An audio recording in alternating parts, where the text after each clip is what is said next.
Hello friends, welcome to Jothi Vish channel friends. என்ன friends, எல்லோரும் நல்லா இருக்கீங்களா? ஓகே ஃப்ரெண்ட்ஸ், நாம் இன்றைக்கி வீடியோவில் என்ன பார்க்க போகிறோன்னு பார்த்தீங்கன்னா, ஆடி வெள்ளியில் வந்து பார்த்திங்கன்னா நான் எப்படியெல்லாம் வந்து கடவுளை வழிபட்டேன், என்னெல்லாம் வீட்டில் செஞ்சேன், பூஜை செய்கிறதுக்கு என்னென்னலாம் செஞ்சேன் அப்படிங்கிறத உங்களோட ஷேர் பண்ணிக்கிறேன். உங்கள் கூட நான் இந்த வீடியோவை ஷேர் பண்ணிக்கிறதுல எனக்கு ரொம்ப மகிழ்ச்சி ஃப்ரெண்ட்ஸ். இங்கே வந்து பார்த்திங்கன்னா இதுதான் என்னோடய பூஜை அறை. பூஜை அறையில் வந்து பார்த்திங்கன்னா 2 மணம் வச்சு மேலே லக்ஷ்மியும் கிருஷ்ணரும் வச்சுருக்கேன். கீழே வந்து பிளாஸ்டிக்கில் வாங்கி அந்த கோலங்களெல்லாம் வந்து உள்ளே வந்து ஸ்டிக்கரில் ஒட்டி வச்சுருக்கேன் ஃப்ரெண்ட்ஸ். பக்கத்தில் வந்து பார்த்திங்கன்னா பஞ்சமுக விநாயகர், லக்ஷ்மி, சரஸ்வதி இருக்காங்க. பஞ்சமுக விநாயகர் வீட்டில் வைக்கிறது ரொம்ப விசேஷம். கடவுளுக்கு எப்போவுமே நம்ம வந்து பார்த்திங்கன்னா நெய்வேத்தியம் வைக்கணும். அதனால் வந்து பார்த்திங்கன்னா நான் ஒரு பிளேட்டில் பழம் வச்சுருக்கேன். பக்கத்துலேயே லிங்க வடிவத்தில் வந்து பார்த்திங்கன்னா சிவபெருமானை வந்து வழிபடுறோம் ஃப்ரெண்ட்ஸ். இங்கே வந்து பார்த்திங்கன்னா எங்களோட இதுதான் வந்து பார்த்திங்கன்னா காமாட்சி அம்மன் விளக்கு. பக்கத்தில் 2 துணை விளக்குகளை வந்து நான் எப்போவுமே பயன்படுத்துவேன். விளக்கு ஏற்றணும் அப்படின்னா 3 விளக்கை ஏற்றுறது ரொம்ப நல்லது அப்படிங்கிறதால. பின்னாடி வந்து பார்த்திங்கன்னா வைஷ்ணவி மாதா கோயிலில் வாங்கின அந்த படங்களை வந்து பார்த்திங்கன்னா வச்சுருக்கேன். அந்த சாமிக்கு பின்னாடி வந்து பார்த்திங்கன்னா இந்த பக்கம் பூ வச்சுருக்கோம் பாருங்கள், அதுதான் வந்து பார்த்திங்கன்னா வைஷ்ணவி மாதா கோவிலில் வாங்கின ஒரு படம். இதுதான் வந்து பார்த்திங்கன்னா வைஷ்ணவி மாதா கோயில் வாங்கின படம். அதுக்கு மேலே வந்து பார்த்திங்கன்னா வந்து பார்த்திங்கன்னா 2 குட்டி குட்டி விளக்குகள் வச்சுருக்கேன். அதுக்கு மேலே வெள்ளி விளக்குகள், ஆஞ்சநேயர் வச்சுருக்கேன். ஆஞ்சநேயருக்கு மேலே வந்து பார்த்திங்கன்னா பிள்ளையார் வந்து பித்தளையால் செய்யப்பட்ட பிள்ளையாரை வந்து வச்சுருக்கேன் ஃப்ரெண்ட்ஸ். இதில் வந்து பார்த்திங்கன்னா இந்த ஆஞ்சநேயர் வந்து ரொம்ப வந்து வெயிட்டாக இருப்பார். அது பஞ்சலோகத்தால் செஞ்சது அப்படின்னு சொல்லிட்டு சொல்கிறாங்க, பஞ்ச உலோகத்தால். அது எனக்கு தெரியல, ஆனால் என்னோடய கணவர் தான் வாங்கிட்டு வந்தார். ரொம்ப வந்து பார்த்திங்கன்னா அது வந்து வெயிட்டாக இருக்கும். இது வந்து பார்த்திங்கன்னா பிள்ளையார் பக்கத்தில் வந்து லக்ஷ்மிமாவும் பிள்ளையாரும் ஒன்றா வாங்குவோம். இது நார்த் இந்தியாவில் வந்து இவங்க 2 பேரையும் வந்து பேராக வைக்கிறாங்க. லக்ஷ்மி கையிலேருந்து வந்து பார்த்திங்கன்னா அந்த குடத்துலேருந்து காசுகள் வந்து கீழே கொட்டுற மாதிரி வந்து வாங்கி வச்சுருக்கோம். பக்கத்துலேயே கோமாதா வச்சுருக்கோம். வீட்டில் வந்து கோமாதா வச்சு வழிபடுறது ரொம்ப நல்லது. இதுக்கு பக்கத்தில் வந்து பார்த்திங்கன்னா இந்த படத்தை வந்து நாங்கள் வீடு கிரகப்பிரவேசம் பண்ணுறப்போ கொடுத்தது.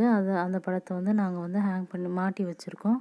இதுக்கு பக்கத்தில் கிருஷ்ணர் படம் மேலே 2 ஷெல்ஃப் இருக்குது. அந்த 2 ஷெல்ஃப்லேயும் வந்து சின்ன சின்ன விக்கிரகங்களை வாங்கி வச்சுருக்கோம். நிறைய வந்து சிலைகள் வந்து எனக்கு வாங்கி வச்சு அதை வந்து அழகுபடுத்தி பார்க்குறது எனக்கு ரொம்ப வந்து பிடிக்கும். அதனால தான் வந்து பார்த்திங்கன்னா நான் எல்லாமே சின்ன சின்ன சிலைகளாகவே வச்சுருக்கேன். படங்கள் வந்து ரொம்ப குறைவாக தான் இருக்கும் என்கிட்ட.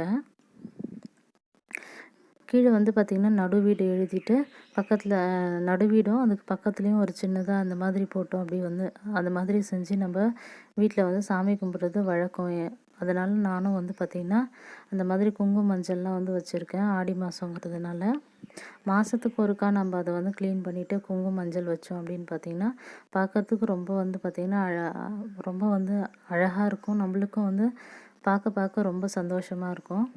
எனக்கு எப்போவுமே இந்த மாதிரி பூஜை அறையெல்லாம் வந்து நல்லா சுத்தம் செஞ்சு அழகுபடுத்தி பார்க்கணும் அப்படின்னா ரொம்ப அலாதியான ஒரு சந்தோஷம்தான் ஃப்ரெண்ட்ஸ். உங்களுக்கும் இந்த மாதிரியான சந்தோஷம்லாம் பிடிக்குமான்னு சொல்லிட்டு எனக்கு கமெண்ட் பாக்ஸில் கமெண்ட் பண்ணுங்கள். இந்த படம் வந்து எனக்கு கீழே விழுந்து உடஞ்சிருச்சு, அதனால் வந்து அதை ஃப்ரேம் போடலான்னு அங்கே ஒட்டி வச்சுருக்கேன். இது வந்து என்னோடய குலதெய்வம் ஃப்ரெண்ட்ஸ். கீழே வந்து பார்த்திங்கன்னா பச்சையம்மன். அந்த பச்சையம்மனுக்கு எப்போவுமே நாங்கள் வந்து பார்த்திங்கன்னா மேலே வேப்பிலை வைப்போம். கீழே வந்து பார்த்திங்கன்னா இந்த மாதிரியெல்லாம் பொட்டு வச்சு பூ வச்சு நான் வந்து வணங்குறது என்னோடய பழக்கம். நம்மளோட குலதெய்வ வழிபாடு அப்படிங்கிறது ஒவ்வொரு குடும்பத்துக்கும் ரொம்ப அவசியம் ஃப்ரெண்ட்ஸ். நம்ம மற்ற கடவுள்களை வணங்குறதுக்கு முன்னாடி நம்மளோட குலதெய்வத்தை வணங்கிட்டு அதுக்கப்புறம் மற்ற தெய்வங்களை வணங்கினோம் அப்படின்னா நமக்கு எல்லா தெய்வங்களோட அந்த ஆசீர்வாதமும் நம்மளுக்கு கிடைக்கும். அவங்களோட துணையும் எப்போவும் நம்மளுக்கு இருக்கும். ஓம் சக்தி வந்து பின்னாடி வச்சுருக்கேன் பாருங்கள். இங்கே வந்து பார்த்திங்கன்னா எப்போவுமே இந்த மாதிரி விக்கிரகங்கள் வச்சு நம்ம வழிபடுறப்ப எப்போவுமே அவங்களுக்கு நெய்வேத்தியம் வைக்கணும். அதுதான் வந்து ரொம்ப நல்லது. கடவுளுக்கு எப்போவுமே நம்ம பால், பழங்கள் இல்லைன்னா வந்து பார்த்திங்கன்னா கற்கண்டு, அப்படி இல்லைன்னா அவல், இந்த மாதிரியான விஷயங்களை எல்லாம் சாமிக்கு வச்சு நம்ம வழிபடுறது ரொம்ப நல்லது. அதே மாதிரி பூஜை அறையில் எப்போவுமே வந்து காலையிலையும் மாலையிலையும் நம்ம விளக்கு ஏற்றணும் அப்படின்னு பார்த்திங்கன்னா வீட்டில் இருக்கிற அந்த நெகட்டிவ் எனர்ஜி எல்லாம் கண்டிப்பாக வந்து போயிடும். பாசிட்டிவான ஒரு வைப்ரேஷன் தான் வந்து பார்த்திங்கன்னா நம்மளோட வீட்டில் எப்போவுமே இருக்கும். நெகட்டிவ் வைப்ரேஷன் வந்து வீட்டுக்குள்ளே வராது ஃப்ரெண்ட்ஸ். அதனால தான் எப்போவுமே காலையில் மாலையில் விளக்கேற்றணும் அப்படின்னு சொல்லுவாங்க. அதே மாதிரி நம்ம அந்த மாதிரி விளக்கேற்றி இந்த மாதிரியெல்லாம் பூவெல்லாம் வச்சு கடவுளை வந்து நல்லா வந்து அழகுபடுத்தி பார்க்குறதே வந்து ஒரு பெரிய ஒரு சந்தோஷம். நான் எப்போவுமே இந்த மாதிரி அழகுபடுத்தி அப்பப்போ வந்து பார்த்திங்கன்னா ரொம்ப சந்தோஷமாக இருக்கும். எனக்கு மனசு வந்து ரொம்ப பீஸ்ஃபுல்லாக இருக்கும். காலையிலையும் மாலையிலையும் எப்போவுமே நாங்கள் இந்த மாதிரி விளக்கேற்றி பூ வச்சு சாமி கும்பிட்டோன்னா தான் எனக்கு திருப்தியாக இருக்கும். இல்லைன்னா அன்றைக்கி பொழுது வந்து ரொம்ப எனக்கு கஷ்டமாக இருக்கிற மாதிரி ஃபீல் பண்ணுவேன் நான். அதனால் எப்போவுமே நான் காலையிலையும் மாலையிலையும் விளக்கு ஏற்றுவேன், வத்தியும் வந்து ஏற்றி வைப்பேன் ஃப்ரெண்ட்ஸ். நீங்களும் இந்த மாதிரி கடவுளை வழிபடுறீங்களா? நீங்களும் காலையில் மாலையில் வந்து விளக்கேற்றுறீங்களா அப்படிங்கிறது எனக்கு கமெண்ட் பாக்ஸில் கமெண்ட் பண்ணுங்கள். இது வந்து அன்னபூரணி, நம்மளுக்கு அன்னம் கொடுக்குறவங்களே அன்னபூரணி தான். அதனால் வந்து பார்த்திங்கன்னா இங்கே 2 சின்ன அன்னபூரணியும் வச்சுருக்கேன். பக்கத்தில் குபேரர் வச்சுருக்கேன். அதுக்கு பின்னாடி வந்து பார்த்திங்கன்னா மார்பிளால் செய்யப்பட்ட சரஸ்வதி வச்சுருக்கேன் ஃப்ரெண்ட்ஸ். இந்த 2 ஸ்டாண்டு வந்து பார்த்திங்கன்னா எப்போவுமே விக்கிரகங்கள் வைக்கிறப்ப அடியில் வந்து ஸ்டாண்டு வைக்கிறது ரொம்ப நல்லது. இது எங்களோட தலைவாசப்படி ஃப்ரெண்ட்ஸ். அந்த இடத்துல எப்போவுமே நம்ம கோலம் போட்டு இந்த மாதிரி செம்மண் வச்சு பூ வச்சு விளக்கு ஏற்றி அதுக்கப்புறம் வந்து பார்த்திங்கன்னா எலுமிச்சை பழம் கட் பண்ணி ஒரு பக்கம் மஞ்சள் ஒரு பக்கம் குங்குமம் வைக்கணும். அது வீட்டில் இருக்கிற திருஷ்டியெல்லாம் வந்து போக்கிடும். நான் இன்றைக்கி ஆடி மாதம் வெள்ளிக்கிழமைங்கிறதுனால என்னோடய குலதெய்வத்துக்கு மற்றும் அதுக்கப்புறம் வந்து பார்த்திங்கன்னா நிறைய கடவுள்லாம் இருக்காங்க. அவங்களுக்கெல்லாம் வந்து பொங்கல் வச்சு வணங்குறது வழக்கம். அதுதான் நான் இன்றைக்கி உங்கள் கூட ஷேர் பண்ணியிருக்கேன். வடை செஞ்சேன் ஃப்ரெண்ட்ஸ். அதுக்கப்புறம் பால் பாயாசம் பண்ணியிருக்கேன். அது கீழே வந்து பார்த்திங்கன்னா வெளியில் சின்ன விளக்கில் வந்து விளக்கு ஏற்றி வச்சுருக்கேன். நடு வீட்டில் 6 பொங்கல் வச்சுருக்கேன். அது வந்து பிள்ளையாருக்கு, என்னோடய குலதெய்வத்துக்கு. அதுக்கப்புறம் வந்து பார்த்திங்கன்னா இன்னும் ஒரு 4 தெய்வம் இருக்காங்க. உசுலம்மா, அங்காளம்மா, மெச்சி அம்மன் அப்படின்னு சொல்லிட்டு 6 கடவுளுக்கு வந்து பார்த்திங்கன்னா நான் வந்து பொங்கல் வச்சுருக்கேன். இது வந்து பார்த்திங்கன்னா ஸ்வீட் கடையிலேருந்து வாங்கிட்டு வந்தேன் ஃப்ரெண்ட்ஸ். என்னோடய கணவர் வந்து பார்த்திங்கன்னா இப்போ தேங்காய் உடைக்கிறாரு. நாங்கள் பூஜை பண்ணுறோம். இந்த மாதிரி நான் இந்த வெள்ளிக்கிழமையில் பூஜை பண்ணதவங்க கூட ஷேர் பண்ணிக்கிறதுல நான் ரொம்ப சந்தோஷமாக ஃபீல் பண்ணுறேன் ஃப்ரெண்ட்ஸ். நீங்களும் உங்கள் வீட்டில் இந்த மாதிரியெல்லாம் பூஜை பண்ணிங்களா? இந்த மாதிரி நான் செஞ்சுருக்கிறது உங்களுக்கு பிடிக்குதா? என்னோடய பூஜை அறை பிடிச்சிருக்கா அப்படின்னு சொல்லிவிட்டு எனக்கு கமெண்ட் பாக்ஸில் கட்டாயம் கமெண்ட் பண்ணுங்கள். இதுதான் என்னோடய பூஜை ரூமோட ஓவர் வியூ ஃப்ரெண்ட்ஸ். மேலே பெருமாள் இருக்கிறாரு. இந்த கிருஷ்ணர் வந்து பார்த்திங்கன்னா கிருஷ்ண ஜெயந்தி அப்போ கீழே வச்சு நாங்கள் வணங்குவோம். மேலே வந்து பார்த்திங்கன்னா மயில் இறகு வச்சுருக்கேன். கீழே பார்த்திங்கன்னா தேங்காய் உடைச்சி வச்சுருக்கோம் ஃப்ரெண்ட்ஸ். அதுக்கு கீழே வந்து பார்த்திங்கன்னா எங்களோட வீட்டில் வந்து பார்த்திங்கன்னா போர்வெல் இருக்குது.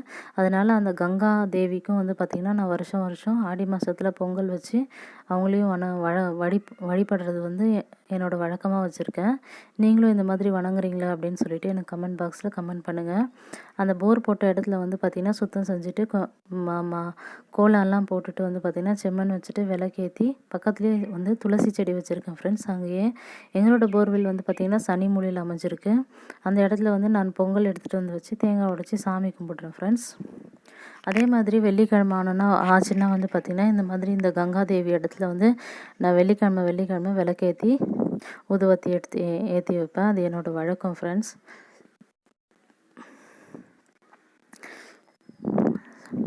எங்களுக்கு வந்து தண்ணி வந்து சனி மூலையிலேயே வந்து அமைச்சது.